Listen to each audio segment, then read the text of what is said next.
Festo Jomanga Bupilipili. Inatokea chuo cha taaluma ya urekebishaji Tanzania TSTA Dar es Salaam.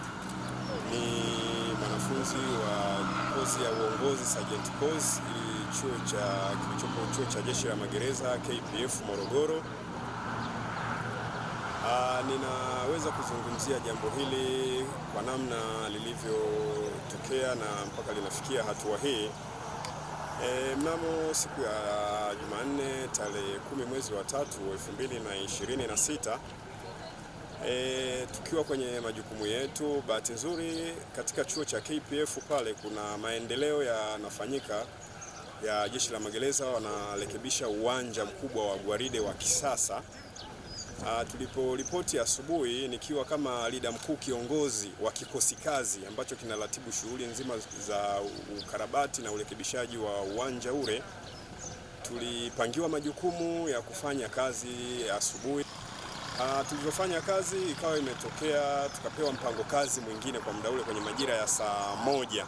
Kaambiwa kuna usafi unatakiwa ufanyike haraka sana kwenye mazingira yale ya chuo, sio mbali sana na eneo unapojengwa uwanja huo wa chuo KPF Morogoro. Kwa tukiwa tunaendelea na majukumu ya kazi, tumefanya kazi kwa awamu ya kwanza, tukaenda kupata chai, tukarudi awamu ya pili. Kuanzia ile saa 4 tuliendelea na majukumu yetu ya kazi ya usafishaji wa ule msitu uliopo pembezoni mwa kile kiwanja kinachojengwa. Kwenye majira ya saa 6 mpaka 6:30 kuelekea saa 7, wingu kubwa na mvua kubwa ilianza kunyesha katika maeneo yale ya chuo. Ina maana kwenye msimu huu ni mvua kubwa sana zinanyesha kwa kweli, na tunaona taarifa zinavyokuwa zinatoka za mafuriko maeneo mbalimbali nchini. Ilikuwa ni mida ambao pia wanafunzi waliruhusiwa kurudi majumbani. Kwenye eneo letu la kambi ya jeshi pale chuoni kuna shule zipo pale. Kuna shule ya msingi Mkono wa Mara na shule ya sekondari Mandera, zote zimepakana pale. Kwa hiyo zipo kwenye mazingira ya kambi. Ni hatua kama ya kilomita 1 kuja eneo linapojengwa ule uwanja ambapo nilipokuwa nafanyia kazi mimi pia kwa siku hiyo ya Jumanne.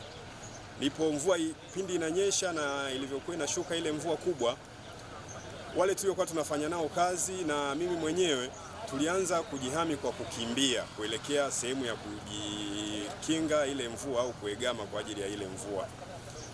Mkono wetu wa kushoto kuna barabara kubwa ambayo inatumika na raia wanaokuja pale kupata huduma mbalimbali kwenye eneo letu la jeshi.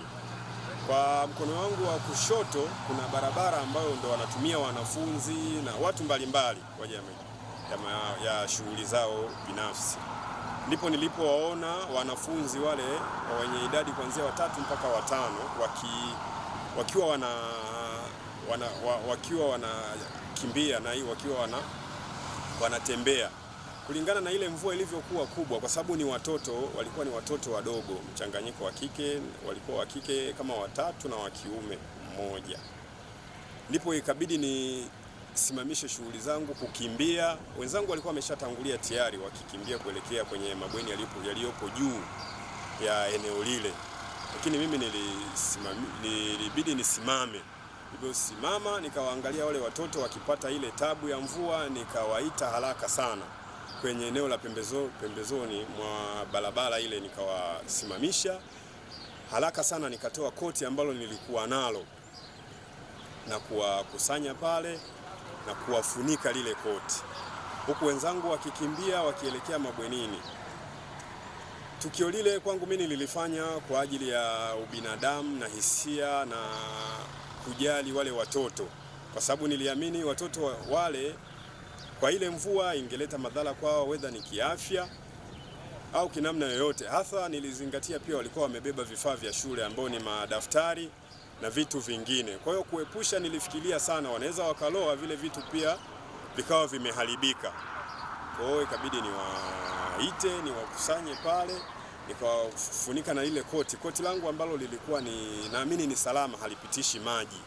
ni koti zuri ambavyo ni vifaa vya jeshi, tunapewa mgao. Kwa hiyo niliwafunika wale watoto. Sasa kipindi nimewafunika pale, wenzangu wanakimbia, ndipo Koplo Mfilinge Silvanus alivyopita pale alishangaa na kuniona. Alivyoona na kunishangaa kile kitendo nilichokuwa nimekifanya, alishangaa na akaniambia, hiki kitu umekifanya ni kikubwa sana, inabidi nikupige picha kwa ajili ya ukumbusho wako wewe, baadaye utakuja uone hiki kitu, kwamba hawa watoto baadaye wanaweza wakaja kuikuta, hata baadaye wanaweza wakaja kuiona hiyo picha na kusema uliweza kuwasaidia kwa namna moja au nyingine. Ndipo akanipiga picha kama 2 au 3 na akakimbia kuelekea mabwenini, kwa sababu mvua ilikuwa bado inaendelea kunyesha. Mvua iliendelea kunyesha kwa muda kama wa nusu saa mpaka dakika 45 hivi. Mimi niliendelea kusimama pale na wale watoto nikiendelea kuwakinga mpaka pale mvua ilipokata.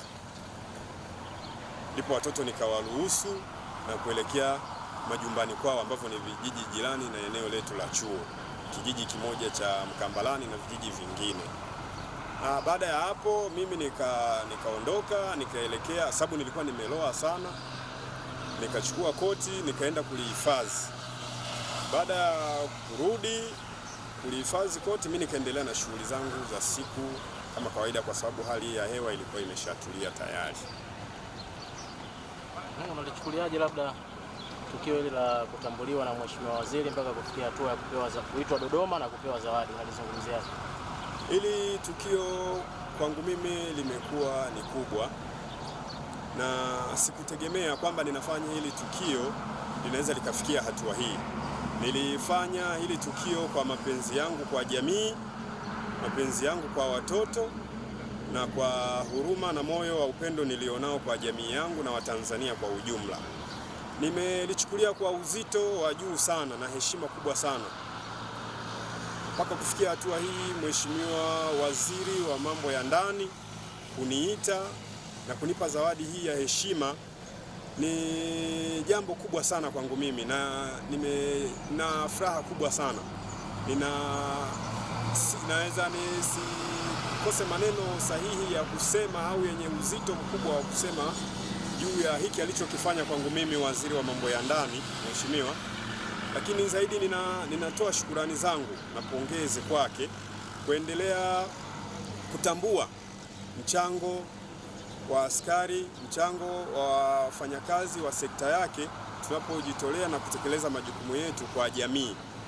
Nitatoa pongezi kwake. Ninashukuru sana kwa waziri wangu wa mambo ya ndani kwa kutambua mchango wangu kwa jamii na kwa zawadi yake pia kwa ujumla.